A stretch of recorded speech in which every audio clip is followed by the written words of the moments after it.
Bonjour, bonjour.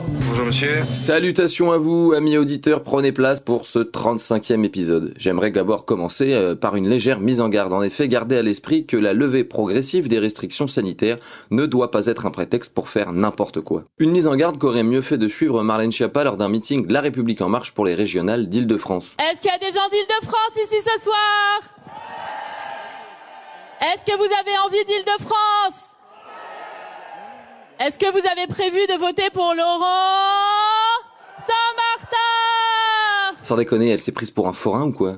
Allez, à tous les coups on gagne. Un ballon c'est une peluche, 2 ballons c'est un jouet, 3 ballons c'est un téléphone. Bon allez, plus sérieusement, sachez que depuis mardi se tient le sommet de l'Antarctique. En effet, durant 10 jours, c'est 54 pays qui vont débattre de la gouvernance du continent blanc. Il faut savoir qu'au contraire de l'Arctique, le pôle Sud, lui, n'appartient à personne. Le traité de l'Antarctique, signé en 1959, interdit toute revendication territoriale. La militarisation du continent est aussi interdite et les 54 pays signataires se sont engagés à coopérer pour la science et la protection de l'environnement. Sur ces 54 pays, seulement 29 ont le pouvoir de prendre des décisions, dont la France, les États-Unis, le Royaume-Uni, mais aussi des pays asiatiques comme la Corée du Sud, le Japon et la Chine. Et c'est cette dernière justement qui pose souci. En 2018, le gouvernement chinois a lancé la construction d'une 5e base en Antarctique sans même consulter les autres nations. Aujourd'hui, la Chine est le 3e pays au monde le plus dépensier en termes de dépenses publiques pour la recherche scientifique en Antarctique. Ce qui pose problème, c'est l'emplacement de la 5e base à venir qui se situerait sur une réserve d'hydrocarbures. Mais un protocole datant de 1991 interdit l'exploitation de matières premières en Antarctique. Enfin,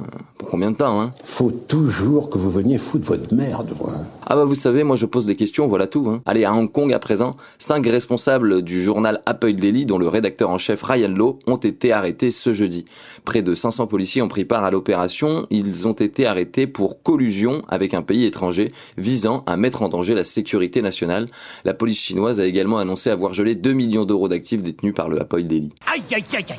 Bah oui, hein, ça devient de plus en plus difficile d'être journaliste à Hong Kong. Le propriétaire du journal Jimmy Lai, lui, est en détention déjà depuis 2019. Un sujet plus léger à présent pour finir, vous êtes certainement au courant de la gifle que s'est pris notre président. Une histoire qui a dû en marquer plus d'un puisque lors d'un déplacement, un jeune garçon a posé cette question à Emmanuel Macron. Ça va la claque que tu t'es fait?